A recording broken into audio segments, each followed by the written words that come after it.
नमस्कार दोस्तों, बहुत बहुत स्वागत करता हूं आप सभी का हमारी इस नए वीडियो में। अखबारों की सुर्खियां बन रही हैं मायावती जी, और बड़े बड़े अखबारों ने बड़े बड़े लेख मायावती जी पर छापे हैं।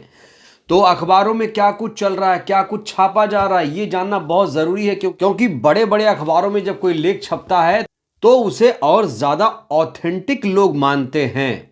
मैं इस वीडियो की शुरुआत इस कार्टून स्केच से करना चाहता हूं। यहां देखिए क्या लिखा है। समधी को सजा, भतीजे को सबक। हालांकि लिखा तो बहुत लंबा चौड़ा, इसे मैं पढ़ूंगा नहीं। मायावती जी हाथी पर सवार हैं, वो बोल रही हैं यहां पर निष्कासन। आगे आप देख रहे हैं, इसमें अशोक सिद्धार्थ मौजूद हैं, आकाश आनंद हाथ बांध कर खड़े हुए हैं। तो नितिन सिंह और अशोक सिद्धार्थ के निष्कासन के बाद अखबारों में क्या कुछ चल रहा है, क्या कुछ सूत्रों के हवाले से लिखा जा रहा है, और क्या मेन सोर्सेज इस्तेमाल किए गए हैं, वरिष्ठ पत्रकार लोग क्या बोल रहे हैं, आज हम इस वीडियो में डिटेल में बात करेंगे। तो यहां देखिए, यहां लिखा है कि बीएसपी के अंदरूनी सूत्रों के अनुसार सिद्धार्थ पार्टी पर आकाश के नियंत्रण को मजबूत करने के लिए बहुत ज्यादा उत्सुक थे। ये पार्टी के वरिष्ठ नेताओं के एक वर्ग को पसंद नहीं आया। ये जो लेख मैं आपको दिखा रहा हूं जनसत्ता पेपर से है, जनसत्ता में इसे विस्तार से लिखा गया है। इसमें एक बात कही गई है कि बीएसपी में मतभेदों के बारे में पूछे जाने पर एक बीएसपी नेता ने कहा कि कुछ नेताओं ने नेतृत्व से शिकायत की कि सिद्धार्थ जी ने उन्हें आगरा में एक शादी समारोह में आमंत्रित नहीं किया। कई नेताओं को आमंत्रित किया गया, उन्हें आमंत्रित नहीं किया।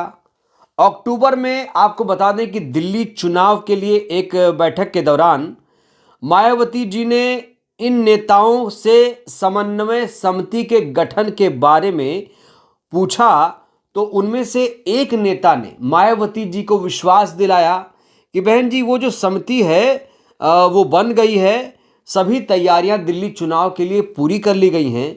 लेकिन कहा जा रहा है कि उसी बैठक में आकाश आनंद भी मौजूद थे। जब उस नेता ने कहा कि सभी तैयारियां पूरी कर ली गई हैं, तो यहां लिखा है कि आकाश ने उनका जवाब देते हुए कहा कि सभी समितियां नहीं बनाई गई हैं। जब मायावती जी ने पूछा कि बताओ दिल्ली चुनाव को लेकर क्या हाल है, तो इस बैठक में एक नेता ने कहा कि सब कुछ ठीक है बहन जी, कोई दिक्कत नहीं है। तो या तो वो नेता झूठ बोल रहा था उस बैठक में, या तो आकाश आनंद बोल रहे हैं। कि वो नेता साफ तौर से कह रहा था कि बहन जी सब तैयारी पूरी हो गई, और आकाश ने कहा कि कोई समिति अभी नहीं बनी है, सभी समितियां नहीं बनी हैं। उस नेता ने तब हर जगह ये कहना शुरू किया, जिस नेता ने बहन जी से कहा समिति बन गई, तो उस नेता ने हर जगह ये कहना शुरू कर दिया कि बीएसपी में, पार्टी में वरिष्ठ और अनुभवी नेताओं का सम्मान नहीं किया जाता है। जिस नेता ने कहा था कि समितियां बन गई हैं, आप अंदाजा लगाइए, वो नेता आकाश आनंद से वरिष्ठ है। मतलब वो कोई पुराना नेता रहा होगा, उस नेता का यहां पर नाम नहीं लिखा है।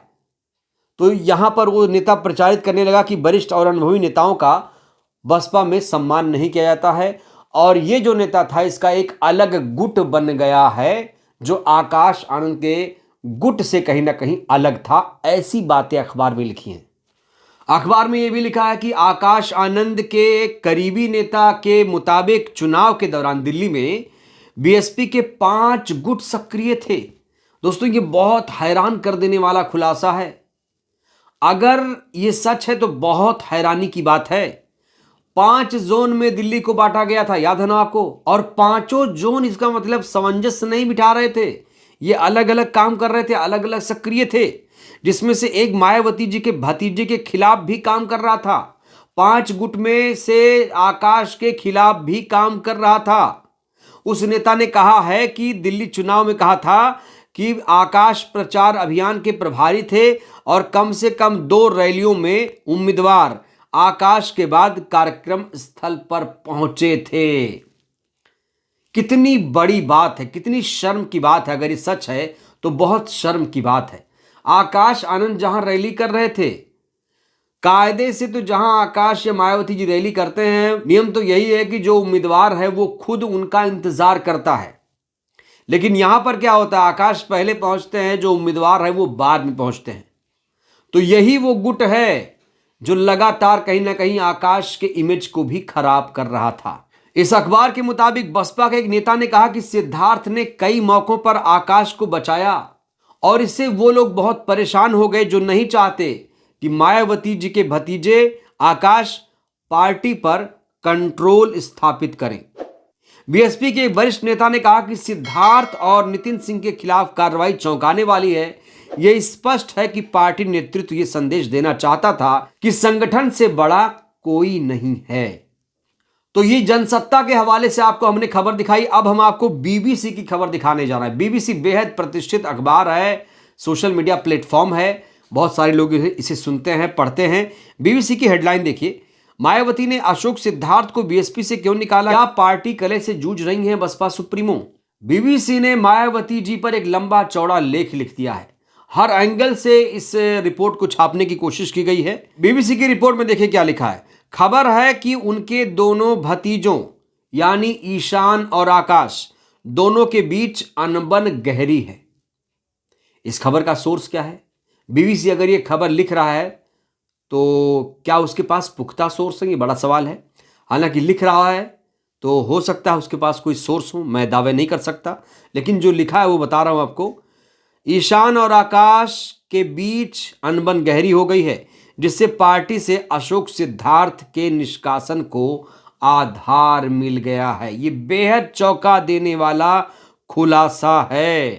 बीबीसी लिखता है कि मायावती जी के सख्त फैसले के बाद कयास लगाए जा रहे हैं कि उनके दूसरे भतीजे ईशान आनंद का पार्टी में कद बढ़ेगा। हालांकि सियासत में खुद पार्टी पुराना कद बरकरार रख पाएगी, यह भी बड़ा सवाल है। ईशान को बीबीसी ने बहुत ज्यादा हाईलाइट किया है। मैं आप सभी को बताना चाहता हूं कि जो ईशान आनंद हैं वो दो बार मायावती जी के मंच पर आ चुके हैं। याद करिए, जब मायावती जी का जन्मदिन था उसके बाद एक बैठक हुई थी, 2 बार वो नजर आए हैं और उनकी उपस्थिति पहली बार 2025 में ही हुई है। तो बीबीसी ईशान आनंद को इतना हाईलाइट क्यों कर रहा है, ये बड़ा सवाल है। क्या वाकई आकाश ईशान में कोई अनबन है? और ईशान का कद मायावती जी आगे क्यों बढ़ाएंगे? उनके पास तो पहले से ही आकाश आनंद है और आकाश आनंद तो अभी भी पार्टी में बने हुए हैं। हालांकि आपको जानकर हैरानी होगी कि मायावती जी आकाश आनंद को भी निकाल चुकी हैं, उन्हें कई पदों से बर्खास्त कर चुकी हैं। अब उनके ससुर पर जिस तरीके से कार्रवाई हुई है, ये बात किसी को पच नहीं रही है। लोग कह रहे हैं वो बहुत सुलझे हुए नेता थे और बहुत कर्मठ नेता थे, लगातार पर्दे के पीछे से पार्टी को मजबूत कर रहे थे। मायावती जी कब क्या फैसला लें ये कोई नहीं जानता है। और आकाश को जब उन्होंने निकाला था तब भी किसी को नहीं मालूम था, और जब उन्होंने अशोक सिद्धार्थ को निकाला तब भी ये बात लोगों को बाद में पता चली जब उन्होंने कार्रवाई कर दी। जब मायावती जी ने आकाश आनंद को सभी पदों से हटा दिया था तो आकाश आनंद ने क्या कहा था? हमारा अंतिम लक्ष्य यह है कि हम राजनीतिक सत्ता में आ जाएं ताकि हम अपने समाज के लिए काम कर सकें। आकाश आनंद के बारे में कहा जाता है कि वो पूर्ण रूप से बसपा के लिए समर्पित हो चुके हैं और जो उनके छोटे भाई ईशान हैं वो अभी बिजनेस संभाल रहे हैं। उनके पापा जी का जो बिजनेस है आनंद जी का, वो संभाल रहे हैं ईशान। बीबीसी ने रचना सरन जो वरिष्ठ पत्रकार हैं उनका एक कोट यहां पर छापा है, देखिए आप।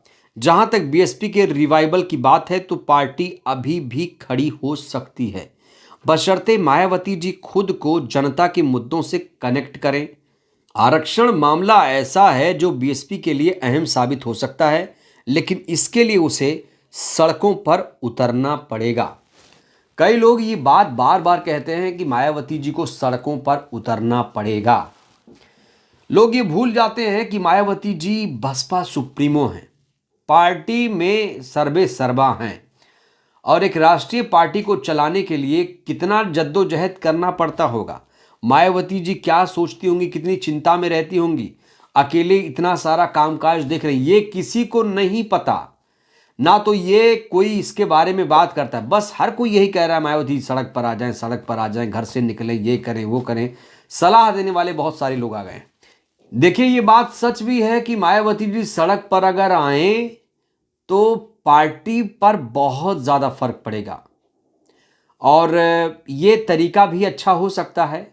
मायावती जी अगर हफ्ते में एक बार ही सही अगर घर से निकल जाया करें, 2 हफ्ते में एक बार प्रेस कॉन्फ्रेंस कर दिया करें, थोड़ा तरीकों में बदलाव करें बहन जी, तो बसपा का वही स्वर्ण काल फिर से वापस आ सकता है।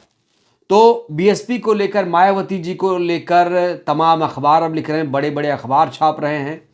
जो हमने आपको अखबारों के हवाले से बातें बताई, इसमें से आपको कौन सी बात अच्छी लगी, कौन सी बुरी लगी, क्या सच्चा लगा, क्या झूठा लगा, ये आप लोग मुझे बताइएगा, मार्गदर्शन आप लोग करिएगा। अखबार की रिपोर्ट कहाँ तक सच है, प्रतिक्रिया दीजिएगा। बहुत बहुत धन्यवाद।